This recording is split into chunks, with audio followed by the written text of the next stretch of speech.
First question, ஒலி மற்றும் பொருள் வேறுபாடு அறிந்து சரியான பொருளை அறிதல். பேரி கமல் கழனியுள் உழுனர் வெள்ளமே.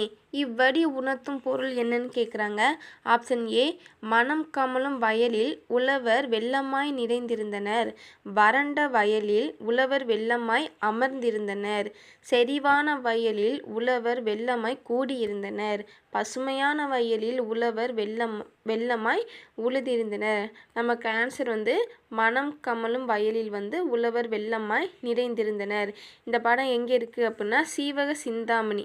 சீவக சிந்தாமணியில் 3வது பாட்டு. இந்த லைனுக்கான பொருள் அப்படியே புக்கில் மனம் வீசும் வயலில் உழவர் கூட்டம் வெள்ளம் போல் நிறைந்திருந்தது.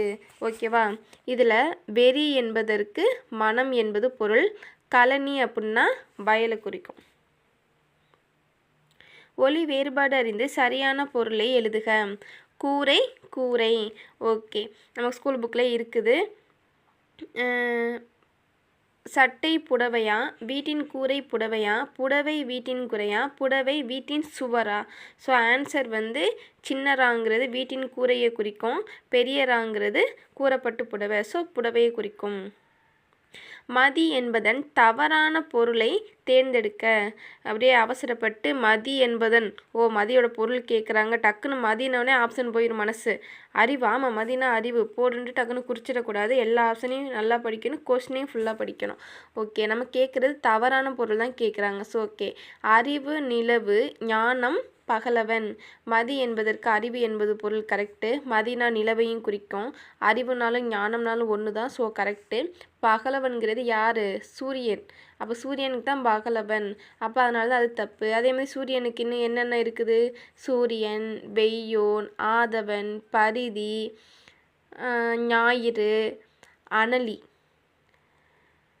அனலி இதெல்லாம் கொஸ்டின்லாம் கேட்டுட்டாங்க. அனலி இதெல்லாம் சூரியனை குறிக்கிறது.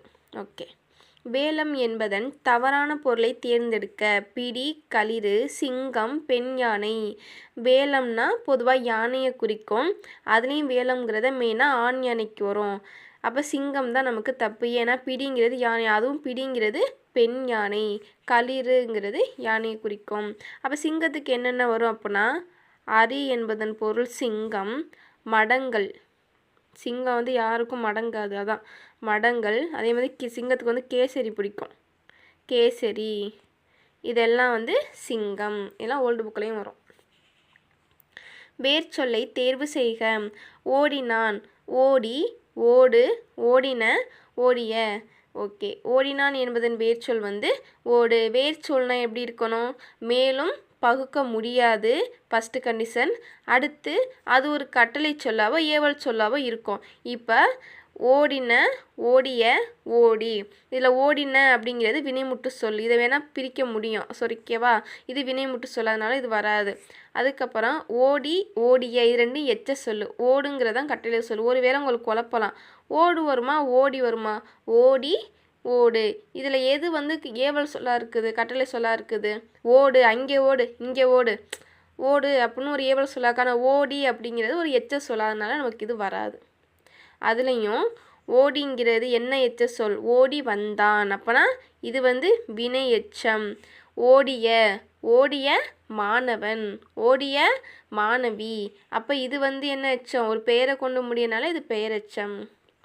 வேர்ச்சொல்லை தேர்வு செய்க. சொன்னார், சொல், சொன், சொன்ன, சொல்ல. சொன்னாருக்கு வேர்ச்சொல் இன்னும் இல்லா மாதிரி சொல்லா மாறிடும். வேர்ச்சொல்லின் தொழிற்பெயர் காண்க. கொடு, கொடுத்தல், கொடுத்த, கொடுத்து, கொடுத்தவன். அப்போ நமக்கு தொழிற்பெயர் விகுதிகள் என்ன? தல், அல், அம், கை. இது மாதிரி நிறைய வரும். அப்போ இது தல்லுன்னு முடியுதா? ஸோ இதுதான் தொழிற்பெயர். இதில் தான், இது தூ, இது அணுல முடியுது விகுதிகள். ஸோ அதனால் நமக்கு அதெல்லாம் வராது. இதில் கொடுத்த, கொடுத்து இது ரெண்டுமே ஒரு எச்ச சொல். ஏன் எச்ச சொல்னா ஒரு முடிவுறாத சொல்ல தான் எச்ச சொல்னு சொல்கிறோம். பெரும்பாலும் தூ, ஊ, ஈனா வினையச்சத்துக்கும், ஆ சவுண்டில் முடிஞ்சால் பெயரெச்சத்துக்குன்னு சொல்லுவான். அப்போ இங்கே கொடுத்த பையன், அப்போனா இது பெயரெச்சம். கொடுத்து வந்தான் வினையெச்சம். கொடுத்த அவன், அப்போ கொடுத்த அவனை குறிக்குது. அதனால் இது வினையால் அணையும் பெயர். வினை முற்றுக்குரிய வேர்ச்சொல்லை எழுதுக. தருகின்றனர் தருவி தந்த தந்து தா. அப்போ தருகின்றனர்னா தாவண்ணா வரும், வருகின்றனர்னா வாவண்ணா வரும், அவ்வளோதான். இதில் தந்த தந்து இது ரெண்டும் எச்ச சொல்லு. அப்போ தந்து சென்றான். அப்போ இது வந்து வினையெச்சத்துக்கும், தந்த பையன் தந்த மாணவன், ஸோ இது வந்து பெயரெச்சத்துக்கும் வரும். அகர வரிசையில் எழுதுக. அன்பு இரக்கம் ஓசை ஐந்து ஒழுக்கம். ஆனா ஈனா ஓவண்ணா ஐயன்னா ஓனா. ஓகே, எல்லாமே நமக்கு வந்து உயிரெழுத்துக்கள். அப்போ உயிரெழுத்தில் எது ஃபஸ்ட்டு வரும்? ஆனா. ஆனா ஆவண்ணா இல்லை, ஈனா இல்லை, இரக்கம் ஈயன்னால இல்லை, ஊனா ஊவண்ணா, ஏனா ஏஎன்னா, ஐயன்னா, அதுக்கப்புறம் தான் ஓனா ஓவண்ணா. ஸோ ஆப்ஷன் பி தான் கரெக்டு. அகர வரிசைப்படி சொற்களை சீர் செய்க. ஊக்கம் ஈதல் இரக்கம் எளிமை ஆடு எல்லா இதுலேயுமே ஒரே வார்த்தை தான் இருக்குது. ஃபர்ஸ்ட் லெட்ரு ஊவண்ணா ஈயண்ணா ஈனா ஏனா ஆவண்ணா எல்லாமே உயிரெழுத்து தான். அப்போ ஆனா இல்லை ஆவண்ணானா அப்போ ஆடு இருக்குது. ஆடு ஃபஸ்ட்டு ஒரு ஆப்ஷனு, சி வருது, டி வருது. ஆனா ஆவண்ணா ஈனா ஈயண்ணா இரக்கம் இரக்கம் ஈதல் ஈதல் ஊனா ஊவண்ணா. அப்போ ஊவண்ணா தான் ஃபஸ்ட்டு வரணும். அப்போ ஊக்கம் எளிமை ஆப்ஷன் டி தான் கரெக்டு. அகர வரிசையில் எழுதுக. கற்றல் காணுதல் கிளி கீசு கொம்பு. அப்போ கானா காவண்ணா கீனா கீயண்ணா கோனா எல்லாமே கரெக்டாக இருக்குது. காக்கா கீ கூ கே கை கோகோ. அகர வரிசையில் எழுதுக. மக்கள் அலுவலர் மாந்தர் மொழி கொடுத்துக்கிறாங்க. மானா ஆனா மாவண்ணா மோனா. அப்போ உயிரெழுத்து வருதான்னு செக் பண்ணும். உயிரெழுத்து வருது அலுவலர். அப்போ அலுவலர் ஃபஸ்ட்டு ஒரு ஆப்ஷனு, ஆப்ஷன் பி அதான் ஆன்சரு. அலுவலர் மாமா மக்கள் மாந்தர் மொழி. அகர வரிசையில் எழுதுக. அன்பு ஊக்கம் ஏது ஔவை ஆடு. அப்போ ஆனா ஊவண்ணா ஏஎன்னா ஔவண்ணா அவனா. அப்போ ஆனா ஆவண்ணா அன்பு ஆடு வரணும். அப்போ அன்பு ஆடு எந்த ஆப்ஷனில் வருது? ஆப்ஷன் சியில் தான் வருது. ஆனா ஆவண்ணா ஊனா ஊவண்ணா ஏனா ஏஎன்னா ஓனா ஓவண்ணா ஔவண்ணா. அகர வரிசைப்படி சொற்களை சீர் செய்க. வாக்கு வம்பு விசை வீழ்ச்சி. அப்போ வாவண்ணா வானா வீணா வீயனா. அப்போ வா வி இப்படி வருமா? அப்போ வம்பு ஃபஸ்ட்டு வரணும், வாக்கு செகண்ட் வரணும். அப்போ வம்பு வாக்கு எந்த ஆப்ஷனில் வருது? ஆப்ஷன் பியில் தான் வருது. அப்போ வம்பு வாக்கு விசை வீழ்ச்சி. அகர வரிசைப்படி சொற்களை சீர் செய்க. துன்பம் தூண் தேன் தாண்டுதல் தூ தூ தே தா. ஓகே, தாத்தா தீத்தி வரிசையா. அப்போ தால வந்து எழுத்துல. அப்போ தாக்கு அப்புறம் தாண்டுதல் வரணும். தாண்டுதல் ஃபஸ்ட் ஒரு ஆப்ஷனு, ஆப்ஷன் சி மட்டும் தான் வருது. அப்போ தாண்டுதல் துன்பம் தூண் தேன். சொற்களை முறைப்படுத்தி சொற்றொடராக்குக. மிகப்பெரிய சாண்டியாகோ மீனை பிடித்தார். ஆப்ஷன் ஏ சாண்டியாகோ மிகப்பெரிய மீனை பிடித்தாங்கிறது கரெக்டு. அடுத்த ஆப்ஷனு மீனை பிடித்தார் மிகப்பெரிய சாண்டியாகோ. சாண்டியாகோ பெருசாக்குறாரு இல்லை நம்ம பிடித்தாங்கிறது பயனிலே, அதான் லாஸ்ட்டில் ஒரு வினைமுற்று சொல். ஸோ இது தப்பு. சாண்டியாகோ பிடித்தார் மீனை மிகப்பெரிய, ஸோ தப்பு. மிகப்பெரிய சாண்டியாகோ மீனை பிடித்தார். சாண்டியாகோ வந்து பெருசா இல்லை, மீன் தான் பெரிய மீன். ஸோ இதுவும் தப்பு. சொற்களை ஒழுங்குபடுத்தி சொற்றொடராக்குதல். புகழ்பெற்ற சான்றோர்கள் உழைத்து உள்ளனர் பிறருக்காக. நமக்கு வந்து இங்கே உள்ளனருங்கிறது வினைமுற்று சொல்லி தான் லாஸ்ட்டில் வரணும். அப்போ இது வந்து வராது. பிறருக்காக உழைத்து புகழ்பெற்ற சான்றோர்கள் உள்ளனர் கரெக்டு.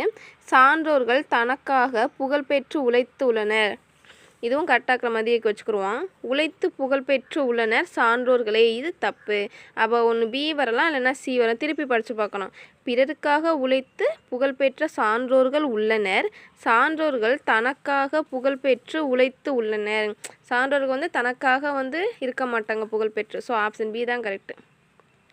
கடைக்கு போவாயா என்ற கேள்விக்கு போக மாட்டேன் என மறுத்து கூறுதல் வந்து என்ன விடைன்னு கேட்குறாங்க. நமக்கு நேர் விடையா மறைவிடையா ஏவல் விடையா இனமொழி விடையா? ஸோ ஆன்சர் வந்து மறைவிடை. போவேன் அப்படின்னு நேராக சொன்னால் அது நேர்விடை, போக மாட்டேன்னு மறுத்து கூறினா அது மறைவிடை, நீயே போ அப்படின்னு சொன்னால் அது ஏவல் விடை. விடை வகையை கண்டறிக. என்னுடன் ஊருக்கு வருவாயா என்ற வினாவிற்கு வராமல் இருப்பேனா என்று கூறுவது ஏவல் விடையா சுட்டு விடையா வினா எதிர் வினாதலா உருவது கூறலாம். அப்போ இவங்க ஒரு கொஷின் கேட்குறாங்க, அதுக்கு வராமல் இருப்பேனான்ட்டு திருப்பி இவங்க ஒரு கொஷின் கேட்குறாங்க, அதனால் வினாவுக்கே திருப்பி வினா கொடுக்குறாங்க. அதான் வினா எதிர் வினாதல். இதுவே ஏவல் விடைனா நீயே போ நான் வரல அப்படிங்கிற மாதிரி சொன்னால் அது ஏவல் விடையாக போயிடும். சுட்டு விடை, இந்த ஊர் எங்கிட்டுப்பா இருக்குன்னா இந்த பக்கம் போங்க இப்படி வரும் அப்படின்னு ஒரு இடத்த சுட்டி காட்டுறதா சுட்டு விடை. உற்றது கூறல் உருவது கூறல், கால் வலிக்கும் நீ விளையாட வரையான்னு கேட்குறாங்க, கால் வலிக்கும்பா அப்படின்னு சொன்னால் உருவது கூறல், கால் வலிக்கிறது அப்படின்னா உற்றது கூறல், அவ்வளோதான் வித்தியாசம்.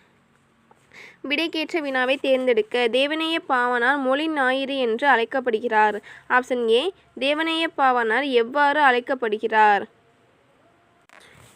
அடுத்து மொழி ஞாயிறு என்றால் என்ன?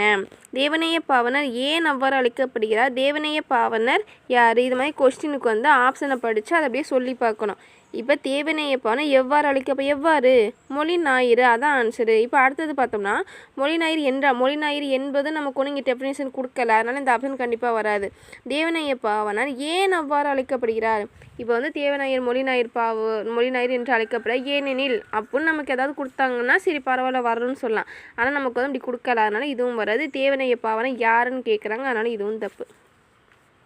விடைக்கேற்ற வினா அமைக்க. தொடக்க காலத்தில் மனிதர்கள் தனித்தனி குழுக்களாக வாழ்ந்து வந்தனர்.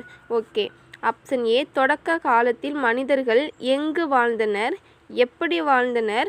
அடுத்து தொடக்க காலத்தில் மனிதர்கள் தனியாக வாழ்ந்தார்களா, தொடக்க காலத்தில் குழுவாக மனிதர்கள் வாழ்ந்தார்களா? இப்போ ஆன்சரை சொல்லி பார்ப்போம். எங்கு வாழ்ந்தார்கள், எங்குங்கிறது நமக்கு வந்து எதுக்கு யூஸ் பண்ணுவோம்? ஒரு இடத்த குறிக்குது. இப்போ வந்து வேதாரண்யம் கோவில் வந்து எங்கு உள்ளது அப்படின்னு ஒரு இடத்த குறிக்கும் போது தான் நமக்கு அதை எங்கு யூஸ் பண்ணணும். அதனால் இங்கே எங்குங்கிறது வராது. எப்படி வாழ்ந்தனா தனித்தனி குழுக்களாக வாழ்ந்தனர், கரெக்டு. தொடக்க காலத்தில் மனிதர் தனியாக வாழ்ந்தார்களா, இங்கே வந்து தொடக்க காலத்தில் மனிதர்கள் தனியாக வாழ்ந்தார்கள். ஆம், இதுக்கு வந்து ஆம் இல்லை அது மாதிரி தான் சொல்ல முடியும், அதனால் இது தப்பு வராது. இதுக்கு வந்து குழுவாக மனிதர் வாழ்ந்தார்களா, ஆம் இல்லை, இதுக்கும் அதே மாதிரி தான் சொல்ல முடியும், அதனால் ஆப்ஷன் பி தான் கரெக்டு. இரு வினைகளின் பொருள் வேறுபாடு அறிதல். சரியான தொடரை தேர்ந்தெடு. பணிந்து பணித்து, நிறைய வாட்டி கேட்டுட்டாங்க, இது இம்பார்ட்டனு. இந்த பணித்து அப்படிங்கிறது கட்டளையிறதை குறிக்கும். இந்த பணித்துங்கிறது கட்டளை, இந்த பணிந்துங்கிறது நம்ம பணிஞ்சு போவோம்ல, சரிங்க சார், பணிதல், அந்த பணிவை குறிக்கும் ஃபஸ்ட்டு பணிந்து. இப்போ பார்த்தோம்னா இறைவனை பணித்தால் பெற்றோர் பணிந்தனர். அடுத்து இறைவனை பணிந்து செல்ல வேண்டும் என பெற்றோர் பணித்தனர். பெற்றோரை பணிந்து இறைவனை பணித்தனர். பணிந்து சென்றால் இறைவனை பணியலாம். இதில் வந்து நம்ம எல்லாம் படித்து பார்க்கும்போது இவங்க இறைவனை பணிந்து செல்ல வேண்டும் அப்படின்னு பெற்றோர் வந்து பணித்தனர். பெற்றோர் வந்து கட்டளையிடுறாங்க. ஏன்னா பணித்தனர்னா கட்டளையிடுறது. அவள் பணிந்து செல்ல வேணால் இறைவன்கிட்ட எப்போதுமே பணிவாக தான் போகணும் அப்படிங்கிற பொருளில் வரும். இரு வினைகளின் பொருள் வேறுபாடு அறிக. சரியான தொடரை தேர்ந்தெடு. மாறு மாற்றி. ஓகே, மாறு வேடத்தில் பரிசு பெற்றவுடன் வேடத்தை மாற்றி கொண்டார். ஓகே, மாறி வந்தவர் பரிசு பெற்று மாற்றி கொண்டார். மாறி வந்தவர் எப்படி பரிசு பெற்று மாற்றிக்கொள்ள முடியும்? தப்பு இல்லை. வேடம் மாறிக்கொண்டு பரிசை மாற்றினார். மாறி மாறி வந்தவர் பரிசை மாற்றினார். இதில் வந்து படித்த பக்கம் எது கரெக்டாக இருக்குது, இதெல்லாம் நம்ம போட்டலாம் ஈஸியாக. மாறு வேடத்தில் பரிசு பெற்றவுடன் வேடத்தையே மாற்றி கொண்டு உள்ளார். உள்ளங்கை நெல்லிக்கனி போல உவமை கூறும் பொருள் தெளிய. ஸ்கூல் புக்கில் உள்ளதான். தெளிவாக, சிறப்பாக, நன்றாக, வெளிப்படைத்தன்மையாக. இதில் வந்து வெளிப்படைத்தன்மை தான் ஆன்சரு. ஆனால் நமக்கு தெளிவாக இது கூட குழப்பம். ஏன்னா உள்ளங்கையில் நெல்லிக்கை வச்சா தெளிவு அது கூட வரலாம். ஆனால் வந்து நமக்கு ஸ்ட்ரெயிட்டாக ஆன்சர் வந்து வெளிப்படைத்தன்மையாக தான் வரும். கிணறு வெட்ட பூதம் கிளம்பியது போல உவமை கூறும் பொருள் தெளிக. இது வந்து எதிர்பாராத நிகழ்வா, தற்செயல் நிகழ்வா, பயனற்ற செயலா, எதிர்பார்த்த நிகழ்வா? ஆன்சர் வந்து எதிர்பாராத நிகழ்வு. கிணத்துக்குள்ளே பூதம் வருமா, ஸோ எதிர்பார்க்க முடியாது. அதே மாதிரி தற்செயல் நிகழ்வுக்கு என்ன வரும் அப்படின்னா, காக்கை போய் பனம்பழத்தில் உட்காது, அதை பார்த்தா டக்குன்னு கீழே வருது, அதான் தற்செயல் நிகழ்வு. காக்கை உட்கார பனம்பழம் கீழே விழுவது போல. ஓகே, பயனற்ற செயலுக்கு என்ன வரும்? விழலுக்கு இறைத்த நீர் போல. எதிர்பார்த்த நிகழ்வு எதுவும் இல்லை, அவ்வளோதான்.